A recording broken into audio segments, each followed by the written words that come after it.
அன்பு தமிழ் நெஞ்சங்களுக்கு கனிவான வணக்கங்கள். நான் உங்கள் எஸ்எம் மீடியாவின் திவ்யா. நம்ம சேனலுக்கு புதுசாக இருந்தீங்கன்னா எஸ்எம் மீடியா சேனலை சப்ஸ்கிரைப் பண்ணுங்கள், மறக்காமல் பெல் ஐக்கானை கிளிக் பண்ணுங்கள். வாங்க ஃப்ரெண்ட்ஸ், வீடியோக்குள்ளே போகலாம். இப்போ நம்ம பார்க்க போகிற தலைப்பு, ஆஸ்திரேலியா புறப்பட்டது இந்திய அணி, ரோஹித் சர்மா செல்லவில்லை. ஆஸ்திரேலியாவில் 2 மாதங்களுக்கும் மேலாக சுற்றுப்பயணம் செய்து விளையாட உள்ள விராட் கோலி தலைமையிலான இந்திய அணி துபாயிலிருந்து ஆஸ்திரேலியாவுக்கு நேற்று புறப்பட்டது. ஆஸ்திரேலியாவுடன் வரும் 27ஆம் தேதி T20 தொடரும். அதன் பின் 3 போட்டிகள் கொண்ட ஒரு நாள் தொடரும். கடைசியாக 4 போட்டிகள் கொண்ட டெஸ்ட் தொடரிலும் இந்திய அணி விளையாட உள்ளது. கடந்த 2 ஆண்டுகளுக்கு முன் ஆஸ்திரேலியா பயணம் சென்ற இந்திய அணி டெஸ்ட் தொடரை வென்று வரலாற்று சாதனை படைத்தது. இந்த முறை 4 டெஸ்ட் போட்டிகளில் 1 டெஸ்ட் மட்டுமே கேப்டன் கோலி விளையாட உள்ளார். அதன் பின் அவரின் மனைவிக்கு முதல் குழந்தை பிரசவம் நேரம் என்பதால் அவருக்கு BCCI விடுப்பு அளித்துள்ளது. அதனால் டெஸ்ட் தொடருக்கு ரோஹித் சர்மா சேர்க்கப்பட்டுள்ளார். ரோஹித் சர்மாவுக்கு தொடைப்பகுதியில் ஏற்பட்ட காயம் முழுமையாக இன்னும் குணமாகவில்லை என்பதால் அவர் நேற்று புறப்பட்ட இந்திய அணியுடன் செல்லவில்லை.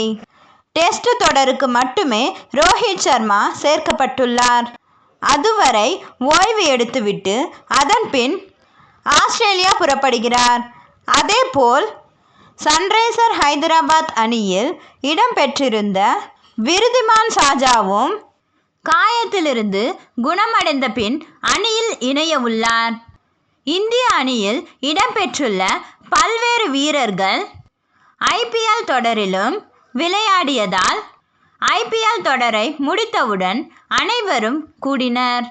இதில் ஹனுமா விஹாரி, சத்தீஸ்வர் புஜாரா மட்டும் கடந்த 2 வாரங்களுக்கு முன் துபாய் வந்து சேர்ந்தார். IPL T20 செவ்வாய்க்கிழமை முடிந்த நிலையில் இந்திய அணியினர் ஆஸ்திரேலியா தொடருக்கு நேற்று துபாயிலிருந்து புறப்பட்டனர். துபாய் புறப்படும் முன் இந்திய வீரர்கள் புகைப்படம் எடுத்துக்கொண்டனர். அந்த புகைப்படத்தை BCCI தனது ட்விட்டர் பக்கத்தில் வெளியிட்டது. அதில் இந்தியா மீண்டும் வந்துவிட்டது, புதிய இயல்புக்கு திரும்புவோம் என்று தெரிவித்துள்ளது. நவம்பர் 27 முதல் டிசம்பர் 8ஆம் தேதி வரை சிட்னி, கேன்பெராரே நகரங்களில் ஒரு நாள் T20 போட்டிகள் நடக்கின்றன.